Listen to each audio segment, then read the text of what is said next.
À tous, bienvenue, mesdames, messieurs. La FCDB, Foscori, pour le développement du Bénin, a peine annoncé la création du futur nouveau-né de l'échiquier politique béninois. Elle aura affolé les réseaux sociaux et suscité moult réactions et commentaires. D'aucuns ont offert de conclure à l'intoxication. Mais il n'en est rien. La formation politique annoncée sera effectivement portée sur les fonds baptismaux le 15 décembre prochain. Du moins, en croire l'un de ses pères fondateurs, Soumanou Toleba. Précédemment, FCBE Bontin, l'ancien directeur de société, ancien ministre, ancien homme de main de l'ancien chef d'État Thomas Bouniaï, devenu récemment allié du régime au pouvoir, se présente désormais comme le nouveau leader de l'opposition, mais de l'opposition dite modérée.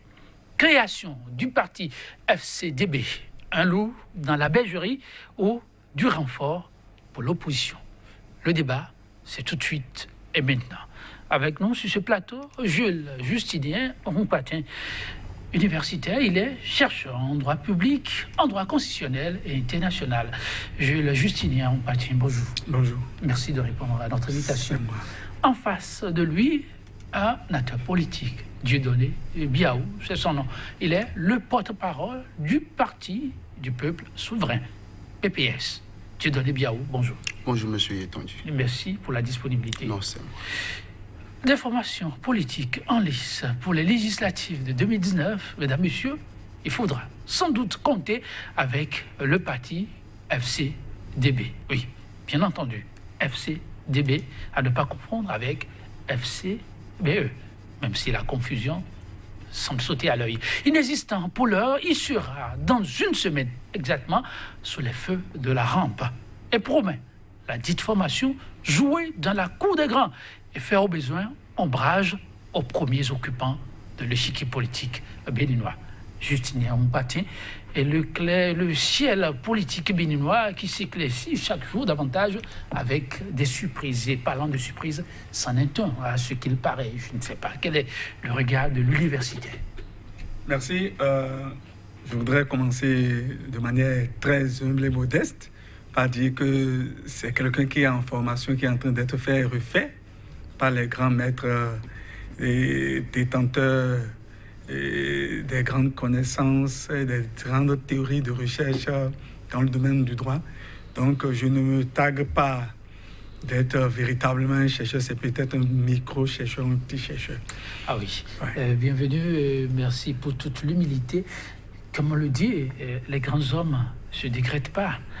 Mesdames, Messieurs, oui, le reste des commentaires, je ne les ferai pas. Vous constatez que vous avez sur ce plateau un homme qui sait se faire tout petit et qui a accepté de nous accompagner modestement pour les éclairages qui s'imposent par rapport à ce qui se joue désormais sur l'échiquier politique béninois. Une fois encore, Justinien Rompatin, merci pour la disponibilité. C'est moi. Alors, pour répondre à la question qui a été posée, vous savez très bien que notre constitution est claire, hein, et les différentes théories en sociologie politique et en sciences politiques l'illustrent à merveille. Nous sommes ici dans la vie politique, et la vie politique est animée fondamentalement par les partis politiques. Et notre constitution prescrit une place centrale aux partis politiques. Cette prescription a été reprise par la charte des partis politiques.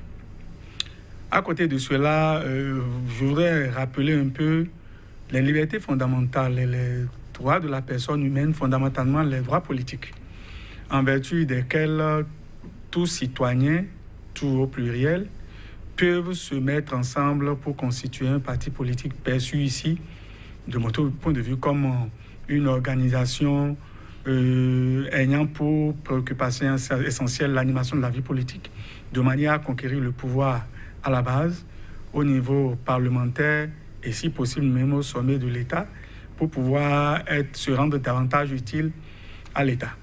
Alors de ce point de vue-là, M. Toleba ou tout Béninois est libre de se lever et de se constituer en association politique avec d'autres Béninois pour pouvoir constituer un parti politique. Tout à l'heure, dans vos propos liminaires, vous avez semblé faire croire que FCDB et FCBE, la confusion semble sauter à l'œil. Par rapport à ce que je connais de la linguistique et fondamentalement de la lexicologie juridique ou politique, je dirais que FCBE et FCDB ne sont pas des sigles à confondre. Parce que pour qu'on puisse dire que deux choses se confondent, il faut s'assurer véritablement qu'il y a intimité ou confusion à tout point de vue. La confusion autour, on y revient avec votre permission. Par rapport à ce pas qui vient d'être posé et qui vise à apporter un plus au débat politique béninois, comment l'université a apprécié l'initiative? Je ne vais pas parler de l'université. Oui, allez-y. Oui, le petit chercheur, comment elle apprécie voilà, ce qu'il faut dire, il faut signaler que nous sommes ici dans la politique. Et nous avons affaire à la notion du pouvoir d'État. Nous sommes à quelques mois des échéances législatives. Et c'est normal qu'à l'approche des élections législatives, qu'on constate des positionnements et des repositionnements. J'ai cru comprendre que se forment autour du chef de l'État deux grands blocs. Je n'ai pas de déclarations qui l'attestent de manière formelle.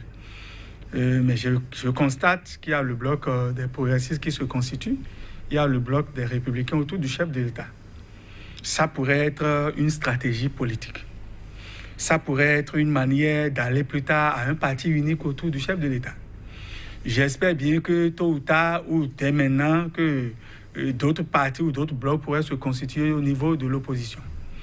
Mais M. Toleba, je crois, pour ce que je l'ai vu faire au temps du président Yahya Boni, tant du point de vue politique, du point de vue technique que du point de vue scientifique, je trouve que c'est quelqu'un suffisamment équilibré et quelqu'un qui, en tout cas, a pesé dans la balance des coris pendant les 2 mandats du président Yahya Boni.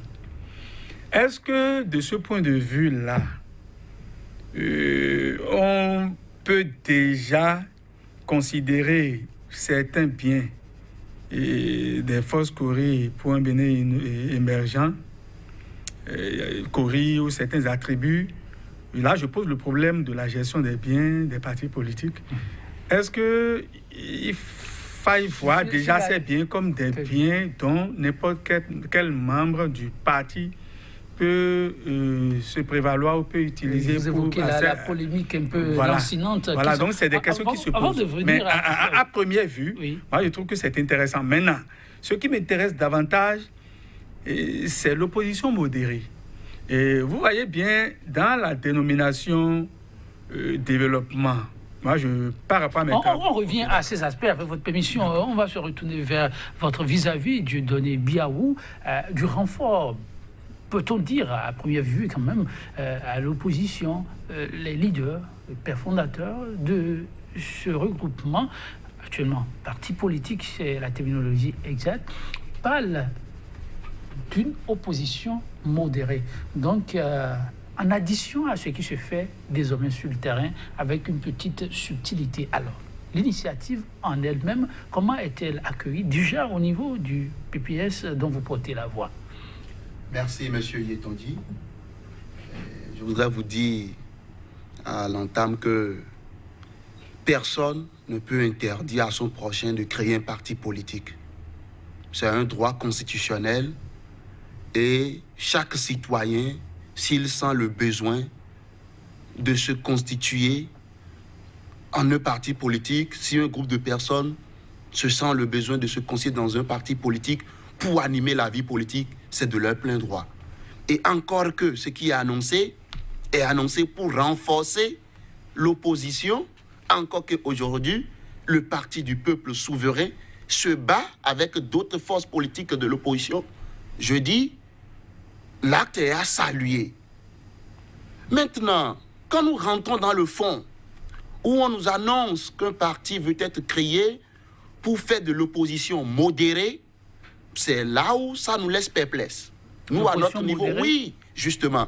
Parce que nous ne savons pas ce que le professeur Toleba est en train de mettre dans son opposition modérée, pour nous... Il a quand même dit, l'opposition modérée, c'est quand c'est bien, on le dit, quand c'est mauvais, on non, le dire, c'est insulter ceux qui sont là aujourd'hui en tant qu'acteurs de l'opposition, parce qu'une opposition dans un pays, c'est quand on sait que la vision qui est prônée par l'exécutif, on ne pose pas les idéaux de l'exécutif. C'est quand on sait que la vision n'est pas bonne, qu'on se déclare opposant à ce régime et fait tout possible pour faire partie de ce régime, le remplacer et faire mieux. Maintenant, mais quand on nous dit qu'on est là pour apprécier si c'est bon et dire que si c'est mauvais, on va aussi dire c'est mauvais, mais c'est à croire qu'on veut embrouiller les Béninois avec le terme de opposition modérée. Je ne trouve pas une différence, sauf si les acteurs du parti qui en voie d'être créé, sauf si les acteurs eux-mêmes mettent autre chose dans leur position modérée. Parce que là où vous devez savoir que nous avons de raisons à nous inquiéter, mais pas plus tard qu'avant-hier, nous avons vu ces acteurs aux côtés de la mouvance, où ils ont fait des déclarations pour dire qu'ils sont de la mouvance présidentielle. Maintenant, qu'est-ce qui s'est passé? Ils n'ont pas fait une déclaration pour dire à partir de maintenant, nous arrêtons notre appartenance au niveau de la mouvance présidentielle, mais ils se lèvent pour créer un parti et dire que c'est pour faire de l'opposition modérée, c'est injurier ceux qui sont là, c'est embrouiller les citoyens de ce pays, et nous autres, nous sommes là pour éclairer le peuple, pour dire non, il faudrait que le peuple sache faire la part des choses. Alors, une confusion ou une bataille entre opposants. En tout cas, on aura le temps d'apprécier. L'initiative elle-même n'a pas encore connu son éclosion. Le 15 sera la date fatidique pour voir enfin ce dont il est question, parce qu'on pourra découvrir d'autres visages, d'autres faits et gestes pour aller à la concrétisation. Mais alors, par rapport à ce qui a été annoncé, est-ce qu'on peut se permettre déjà d'aller dans des réticences telles affichées par votre vis-à-vis? Ok, merci. Je crois que je serais davantage utile à ce débat en me cramponnant fondamentalement sur des aspects de la science du droit et un peu de la science politique et de la sociologie politique. En tout cas, c'est à raison, vous êtes sur le plateau, Voilà, allez-y. Voilà. Déjà, c'est quoi l'opposition? La notion d'opposition, c'est quoi? Lorsque vous consultez vous consultez la littérature juridique ou politiste sur la démocratie, ou vous consultez les critères d'une démocratie qui se porte bien, on vous citera entre autres le multipartisme, on vous citera l'opposition, et entre autres. Et l'opposition, lorsque vous consultez la loi sur le statut de l'opposition, et vous consultez même la théorie en la matière, ça jaillit tout simplement de ce que nous connaissons en dissertation, thèse, antithèse, c'est-à-dire quoi? Je crois que l'opposition n'est pas forcément un parti ou un système ou une manière de s'opposer de manière radicale au pouvoir en place. Et nous sommes en politique, comme je l'ai dit, et M. Toleba, d'après ce qui a été dit tout à l'heure, a fait une déclaration comme quoi il est de la mouvance. Nous ne savons pas si la mouvance, le côté où il se situe dans la mouvance, lui plaît. Nous ne savons pas s'il a choisi de faire un repositionnement tactique. Nous ne savons pas les raisons pour lesquelles. Mais je peux vous dire, opposition modérée, de mon point de vue, c'est vrai, le droit jaillit de la volonté. Ceux qui créent leur parti sont en train de créer le droit qui doit pouvoir gouverner leur parti à l'interne. Mais je crois que de mon point de vue, deux éléments fondamentaux doivent nous orienter dans la perception ou dans l'encadrement de la notion d'opposition modérée, selon ce que j'ai compris. Le premier élément, c'est le bien ou le mal. C'est-à-dire quoi? Lorsque le régime en place fait ce qu'il fait est bien, nous disons que c'est bien, ils l'ont dit. Lorsque le régime se trompe, moi je ne dirais pas fait du mal. Parce que j'appartiens à une école rousseauiste selon laquelle l'être humain est a priori bon. et que c'est la société qui le corrompt. Alors, lorsque le régime se trompe ou commence par se tromper, ce parti-là, dans son idéologie, aura saisi les mécanismes nécessaires pour pouvoir attirer l'attention du dirigeant sur le fait qu'il faille rectifier des choses. Donc, le premier élément, c'est pouvoir dire c'est bon, c'est bon.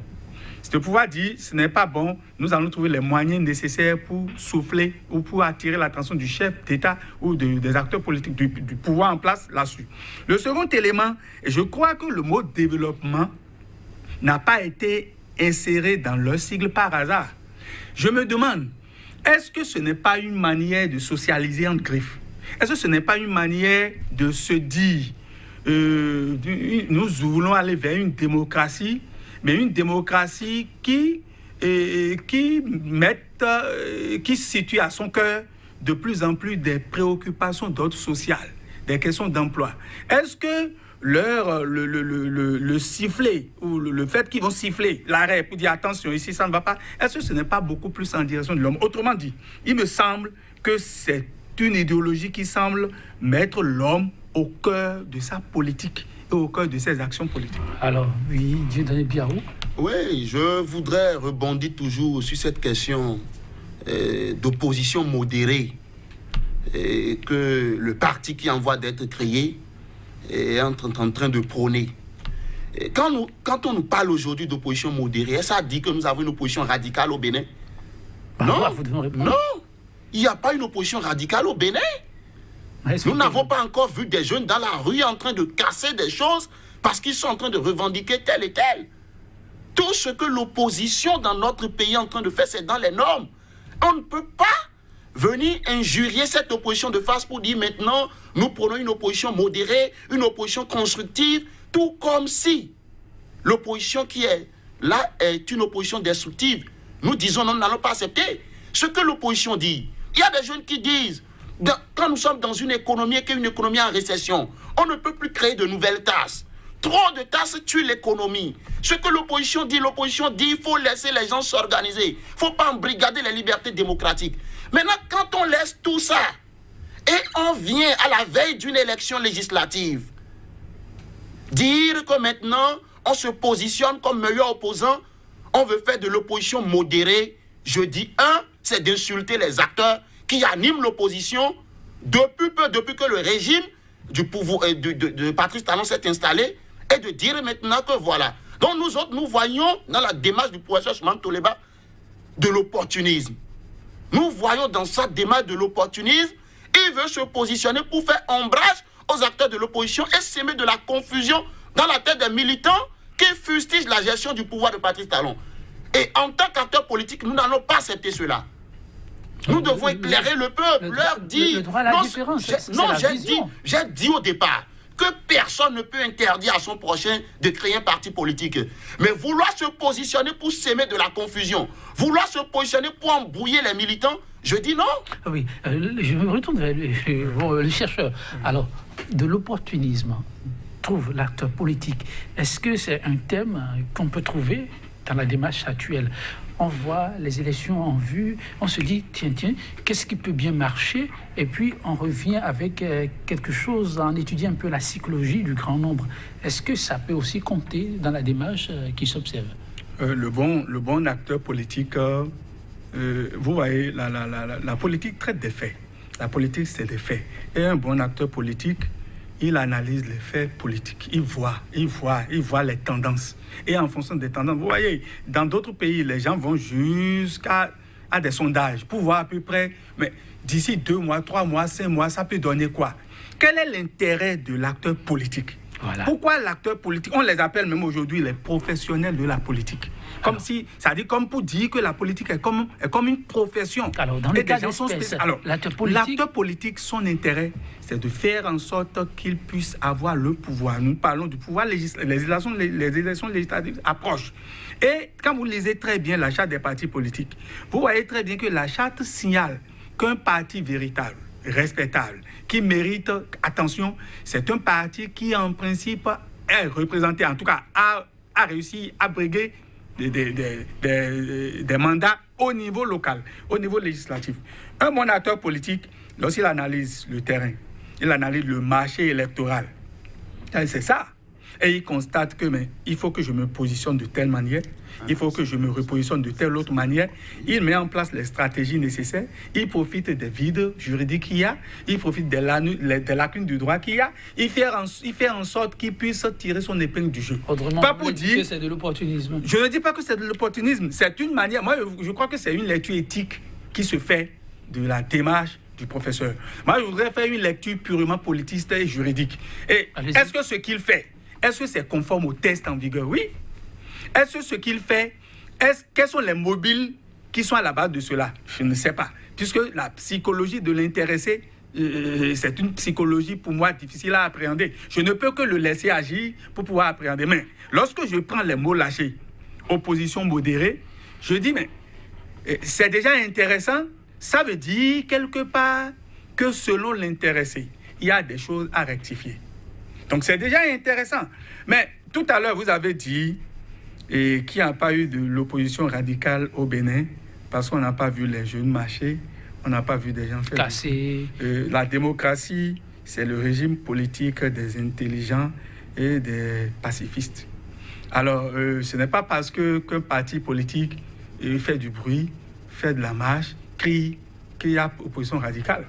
Le parti politique fait de l'opposition radicale lorsque ce parti politique-là met en place un dispositif qui lui permet d'aller de contrôler le régime en place jusqu'au méandre et de déclarer même des choses les plus cachées. On a vu des partis politiques dans ce pays qui sont allés jusqu'à mettre en place des bulletins d'information, des organes de presse, pour pouvoir informer le peuple. Lorsque, je me rappelle encore, je vais à quelques 20 ans en arrière, je vois un peu l'hémicycle où des débats politiques s'animent de manière à ce que des gens démontrent que ceci qui a été fait, la cache ça là.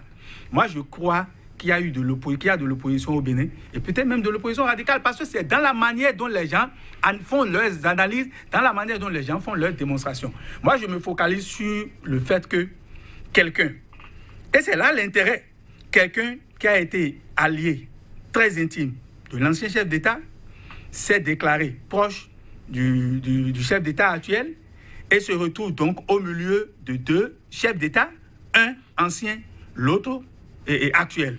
Alors, est-ce que dans l'avenir, sa position ne pourrait pas servir à quelque chose par rapport aux deux? C'est des questions que je me pose. Donc, pour conclure, un bon politicien tient compte de la géopolitique et il le paye, joue le jeu. Maintenant, lorsque la société ou l'État ou bien la loi ne voudrait pas qu'il opère de telle ou telle autre manière, la loi intervient pour cadrer et recadrer. Voilà, oui, on en vient à la dénomination Fosse Cori pour le développement du Bénin. Le chercheur a mis l'accent sur cet aspect, le développement, un développement inclusif. Et cela semble quand même original. Non pas forcément parce que les autres ne l'ont pas forcément bien prôné, mais le clamer haut et fort, c'est mettre davantage le coup de projecteur sur ce qui doit être souligné, le chercheur. Non, ce n'est pas parce que dans un sigle ou bien dans une dénomination, on voit le mot développement dedans que du coup, c'est-à-dire les acteurs qui organisent une telle formation politique prônent réellement le développement, non? Ça peut être du trompe-œil? Ouais, ça peut être du trompe-œil. Ce que je voudrais dire, c'est quoi? Quand on prend la dénomination d'un parti politique, c'est l'identité du parti. Et on ne peut pas se tromper jusqu'au point où aller prendre un nom qui va s'aimer de polémique. Encore que les acteurs de cette nouvelle formation, nous les connaissons et nous maîtrisons leur passé. Et réellement, ils ont été les alliés de l'ancien régime, c'est-à-dire du régime du président Boni Yahi. Et le professeur Soumanou Toleba était un militant des forces Cori pour un Bénin émergent. Allez choisir une dénomination où dedans, nous voyons d'abord les forces Cori. Et dans un deuxième instant, si nous allons au niveau du logo, nous voyons les Cori, c'est à croire qu'à leur niveau, ils ont voulu faire entre griffes de la paresse, ils n'ont pas voulu aller au-delà, réfléchir mieux pour sortir une identité originale où on verra que oui, quand on voit un tel logo, un tel nom, c'est une telle vision qui est prônée. Pour moi, ça semble à de la tricherie. Ça semble à un jeu pour flouer les populations ou s'aimer de la polémique. Et c'est là nous disons que l'opposition, que les gens entendent animer en parlant d'opposition modérée, c'est une opposition déguisée. C'est une opposition déguisée. C'est des mouvanciers qui veulent se déguiser en opposant pour s'aimer de polémique. Est-ce que vous voyez? Oui, mais justement. Et en le disant, nous avons bel et bien raison et nous avons des preuves. Parce que des gens qui sont allés nous dire qu'ils sont maintenant de la mouvance présidentielle. Et ils n'ont pas fait aucune déclaration pour dire voilà, il y a des choses qui se font et que nous ne sommes pas d'accord. Du coup, ils sont toujours avec le pouvoir. Et bizarrement, c'est à l'heure de la formation des blocs du pouvoir. C'est à l'heure de la formation où la classe politique est en train de se reconstituer sur la base de la nouvelle charte des partis politiques qu'ils sortent la tête pour dire qu'ils veulent créer une formation politique pour faire de l'opposition modérée. Et ceux-ci vont prendre un logo qui ressemble au logo des forces Cori.Bénin émergents. Ils peuvent tout démontrer. Mais c'est faux. Du moment où hier ils étaient avec les FCBE, ils étaient les militants des forces Cori.Bénin émergents et qu'aujourd'hui, ils se lèvent pour créer un parti et ne veulent pas se démarquer du logo Cori. Alors là, ils sont en mission. Et si réellement, c'est des gens dignes de... Parce que nous connaissons le professeur Toleba, c'est un enseignant d'université. Et c'est des gens qui ont fait la fierté de ce pays, de par leur gestion haute là, c'est des modèles de la jeunesse réellement. Mais si aujourd'hui, ils prêtent attention tout comme s'ils sont en mission pour quelqu'un, alors là, c'est une mauvaise mission. Et c'est une mission de traîtrise. Ça n'a pas de nom. C'est une mission de traîtrise.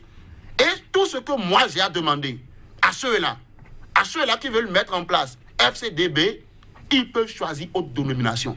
Ils peuvent choisir autre logo. Personne ne peut les empêcher de créer leur parti.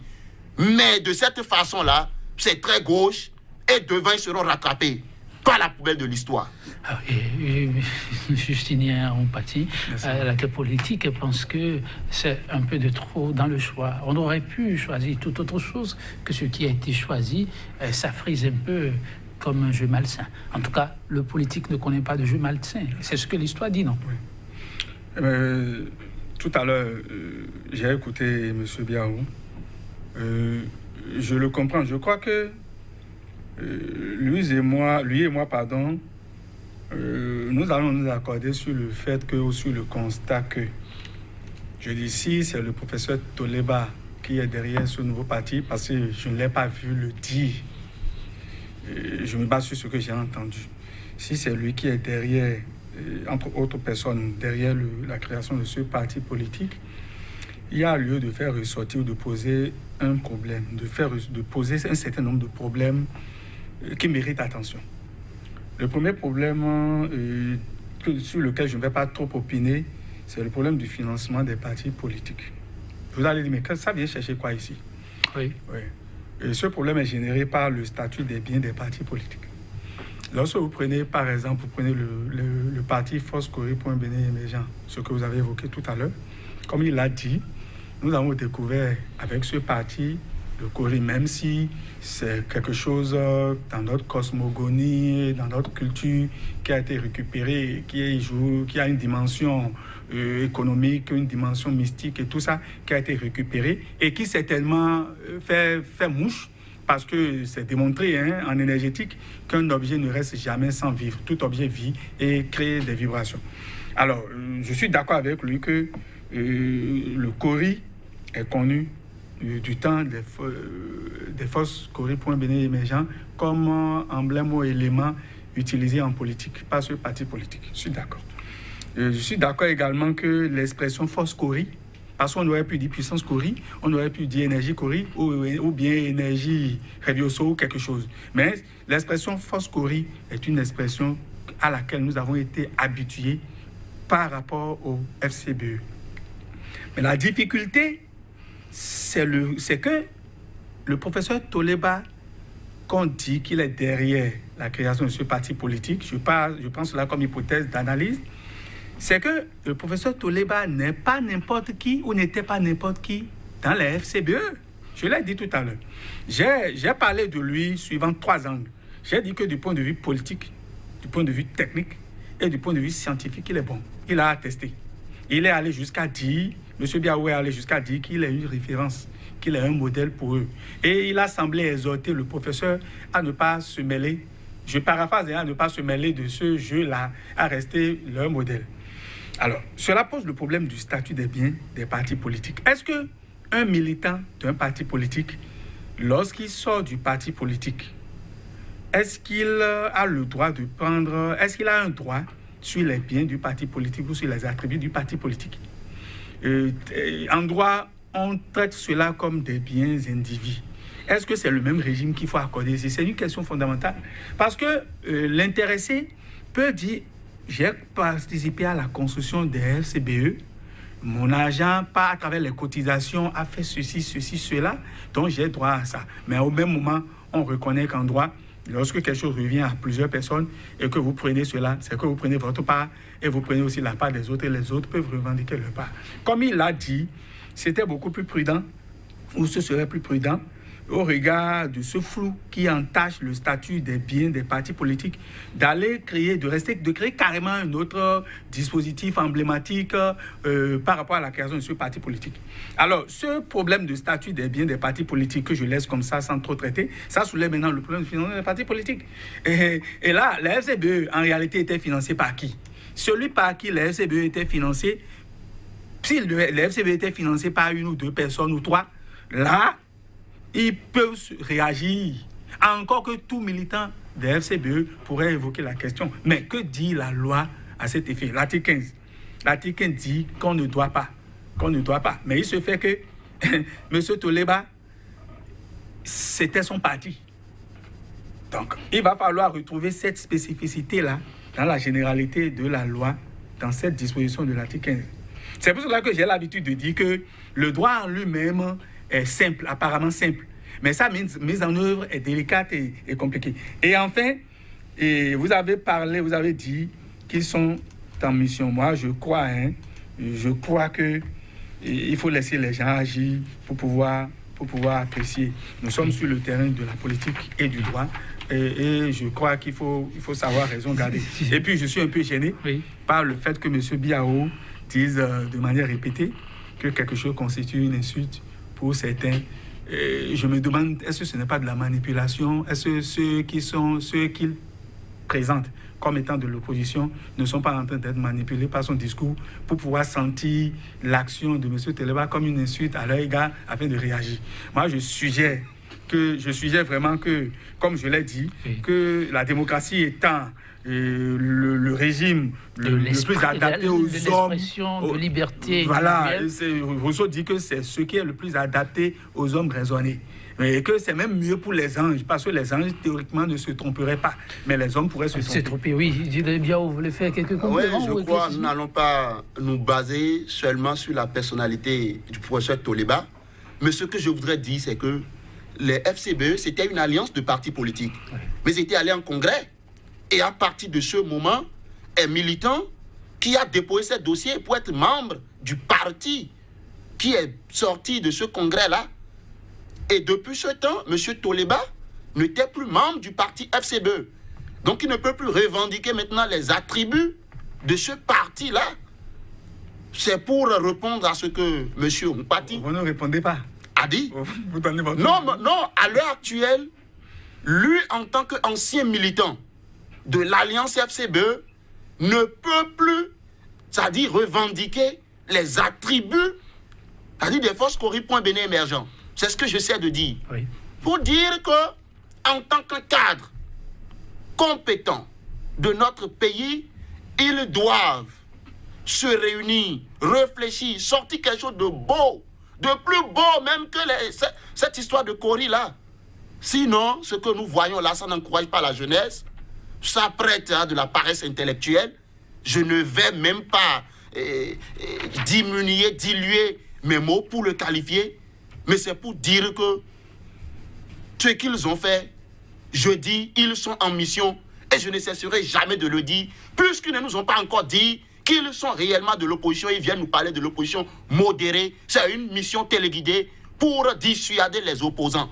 Ben, pourquoi êtes-vous si affirmatif? Oui, mais Si vous n'en avez pas la écoutez, preuve. l'histoire politique de notre pays nous renseigne beaucoup. Si vous voyez de 2016 à aujourd'hui, le nombre de partis politiques qui a été divisé, des partis sont scindés en deux, où aujourd'hui on nous parle de RB tel L, de PSD tel L. Est-ce que vous voyez?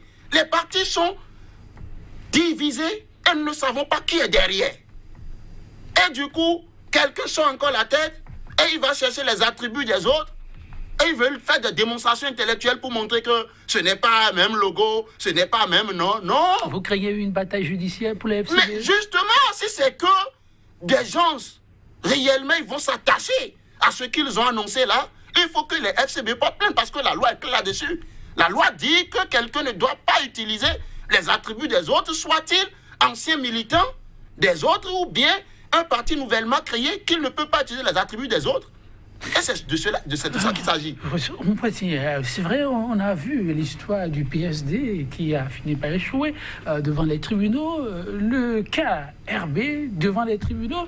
On a aussi l'AND, 2L. Les 2L soutiennent le chef de l'État, mais chacun va son chemin.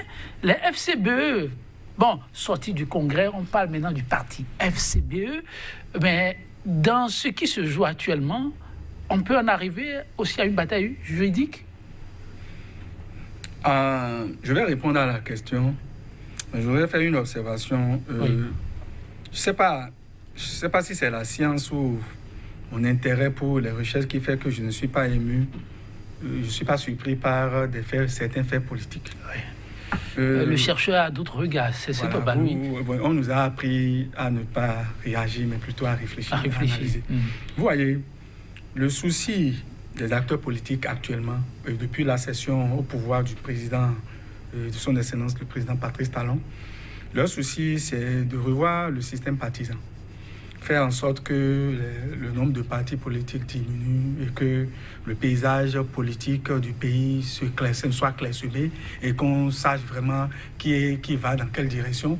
Et cela va limiter des dépenses au niveau des partis et tout ce que vous voulez là. Mais je vais vous dire une réalité. Et j'ai l'habitude de l'évoquer. En fait, je l'ai récupéré de certains sociologues du droit. Vous voyez, le droit naît des faits.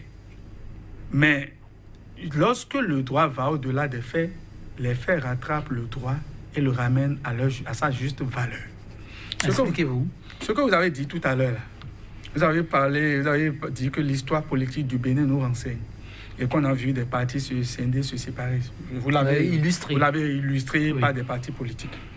C'est parce que, en fait, le système politique ou la sociologie politique du Bénin, à l'heure actuelle, est une sociologie beaucoup plus entrée sur les ethnies. Et quels que soient les efforts qui seront faits en matière de système partisan, où on pourrait arriver peut-être à 2 partis politiques de la mouvance, à 3 partis politiques de l'opposition, vous allez constater un fait constant. Le fait constant, et par rapport à M. Toleba, vous avez vu la Donga, le fait constant, c'est que vous verrez le fief. Ça veut dire que la sociologie béninoise est telle que chaque acteur, chaque parti politique a nécessairement un fief. Maintenant, par rapport... Donc, moi, je ne suis pas gêné. Je crois que l'histoire se construit. L'histoire se poursuit. Les faits passés nourrissent les faits présents. Les faits présents nourrissent les faits du futur. Vous allez voir, progressivement, le paysage politique va se clarifier. Progressivement, les blocs vont se constituer. Ce qui est en train d'être fait. Donc, je vous assure. C'est-à-dire, il y a 2 dimensions de construction du droit dans la société. Il y a la dimension de la puissance de l'être humain, où l'être humain, où on dit on doit, ça peut s'estomper à un moment donné. Il y a maintenant la dimension des dynamiques sociales. C'est de cette dynamique sociale que je parle. Maintenant, vous avez parlé des clivages ou des contradictions ou des controverses au sein des partis politiques ou des schismes au sein des partis politiques portés devant les juridictions. Ça peut arriver. Cela peut arriver puisque la justice, en tant que cadre de mise en œuvre du droit, elle est impersonnelle, elle reçoit toute personne. Lorsque vous estimez que vos droits sont brimés, vous portez plainte. Lorsque les forces Cori.BD émergents sont convaincus que ce qui est en train d'être fait là, c'est une manière de récupérer, de manière détourner leurs attributs, ils peuvent porter plainte. Bon, Maintenant, la justice est la justice. La justice est mise en œuvre par des juges. Vous vous retrouvez là au cœur d'un droit où vous avez quelqu'un d'indépendant, c'est-à-dire le juge. Encore faut-il se demander jusqu'à quel point une personne est indépendante, parce que les pleurs, les soucis, je ne sais pas. Il y a plein de choses en anthropologie du droit, ce que j'appelle le beau dans le droit. Le beau, le gris-gris là dans le droit, est plein de phénomènes mystiques. Alors, est-ce que c'est parce que la justice, l'accès à la justice est garanti qu'on a gagné la justice? C'est une question. Encore que dans cette justice-là, vous retrouvez le parquet qui est dans sa bonne posture. Moi, je crois que cette démarche, la création du FCDB, ça pourrait être une stratégie politique. Je ne vois pas quelqu'un en mission. Je n'ai pas des éléments pour le dire. Mais ça pourrait être une stratégie politique. Comme il a évoqué, ça pourrait être une manière de distraire l'opposition et de leur faire croire qu'il y a une opposition qui se constitue et que, par conséquent, ils peuvent déjà se dire que leur rang se conforte pour qu'en dessous, des choses se cuisinent. Je dis, en politique, tout ce qui n'est pas interdit et qui n'est pas contre la loi est permis. Oui. Oui, ce que je voudrais ajouter est que notre peuple est majoritairement analphabète. Et quand bien même que les logos ne se ressemblent pas, il y a des gens qui vont dans les urnes se tromper alors qu'ils avaient l'intention de porter leur choix sur un autre logo, ils vont le porter sur un autre logo que eux autres, ils ne voulaient pas choisir. Ceci dit pour dire... À cause des similitudes? Oui. Ceci dit, du moment où on verra Cori, deux Cori... Il y a la couleur verte aussi. Il y a la couleur verte aussi. Sur le même bulletin de vote, ça va s'aimer de la confusion. Je vous assure tout. Ce qui est fait là, c'est fait à dessein. Et encore que les deux partis politiques ne vont pas aller ensemble. Ce ne sont pas des partis alliés. Parce que l'autre dit, nous sommes de l'opposition modérée. C'est à croire qu'ils sont en train de combattre les autres pour dire que les autres ils sont en train de faire l'opposition radicale. Et sur le terrain, ils vont arriver même à tromper les populations pour dire que oui, hier ils étaient avec le FCBE et c'est parce que ce n'est pas bon qu'ils ont quitté pour créer leur propre parti et ils ont utilisé les attributs, les logos parce que FCBE était pour eux tous. Le parti FCBE n'a pas manqué de réagir, on n'a que quelques minutes. À travers un communiqué, on peut lire ceci, le rappel de l'article 15 cité par le chercheur de la loi 2018-23 du 17 septembre 2018 portant charte des partis politiques en République du Bénin qui stipule, je cite, « Aucun parti politique nouvellement créé ou né de la scission d'un parti existant ne peut choisir une dénomination, un emblème, un logo, un sigle ou un slogan qui coïncide avec ceux d'un parti politique déjà enregistré au ministère chargé de l'Intérieur ou qui est susceptible d'engendrer la confusion dans l'esprit de ses électeurs. » Fin de citation. Au regard de ce pan de l'article 15, le ministère de l'Intérieur ne peut-il pas déjà faire l'arbitrage? Et ensuite, votre mot de la conclusion. Vous avez dit le ministère de l'Intérieur. Tout à l'heure, je disais que le droit à la justice pour les FCBE est un droit garanti. En tout cas, on nous informe de l'autre côté qu'on ne peut plus aller trop loin, que ce soit votre mot de la fin. Moi, je crois, je vais dire quand même ce que j'avais l'intention de dire et conclure. Je voudrais dire ceci. La création du droit est délicate. Et le droit en lui-même, comme vous l'avez lu tout à l'heure, paraît simple. Mais sa mise en œuvre est difficile, est délicate. Le juge, en son temps, si elle est saisie, le juge va voir s'il y a coïncidence en analysant les différents termes de ce test-là. Mais j'ai dit tout à l'heure que cela n'empêche pas que le pouvoir qui représente, qui traduit beaucoup plus les intérêts du peuple à l'heure actuelle. C'est ça ce que dit la Constitution, que ce pouvoir sera représenté par le parquet, que ce pouvoir, vous avez évoqué le ministère de l'Intérieur. Donc, nous espérons que si les forces Cori pour un Bénin émergent agissent, que les pouvoirs publics, que ce soit judiciaire ou administratif, vont pouvoir donner une suite. Mais pour qu'il y ait coïncidence entre deux éléments, il faut s'assurer véritablement que tous les points se coïncident. Merci beaucoup. Oui, Dieudonné Biaou, très rapidement, 30 secondes. Non, je voudrais dire aux acteurs de FCDB qu'ils sont dans un mauvais rôle. Ils n'ont qu'à changer de rôle. S'ils veulent créer une formation politique, ils n'ont qu'à réfléchir et trouver une bonne dénomination qui ne prête pas à confusion. Et dire au peuple béninois de rester vigilant. Parce que nous sommes à la veille des élections législatives. Des vendeurs d'illusions vont venir montrer qu'ils sont de l'opposition, s'aimer de la confusion dans leur tête pour pouvoir se faire élire et aller à l'Assemblée nationale encore, faire du commerce comme ils en ont l'habitude. Ils n'ont qu'à savoir que l'opposition est debout, l'opposition est en train de travailler et ce peuple n'a qu'à suivre le mot d'ordre de l'opposition en son temps. Je vous remercie. Chacun prêche pour sa paroisse. Merci à vous, Dieudonné Biaou. Merci Moi, je également prêche pour la connaissance. Justinien, oui, Rompati qui prêche pour la connaissance. Mesdames, Messieurs, 100% Bénin pour le numéro du jour. On s'en arrête là, oui, avant de vous quitter. Cette citation de l'artiste écrivain, homme politique britannique Bertrand Russell. Je le cite. L'ennui dans ce monde, c'est que les idiots sont sûrs d'eux et les gens sensés plein de doutes. Bonne suite de méditation chez vous. À très bientôt. C'est vrai.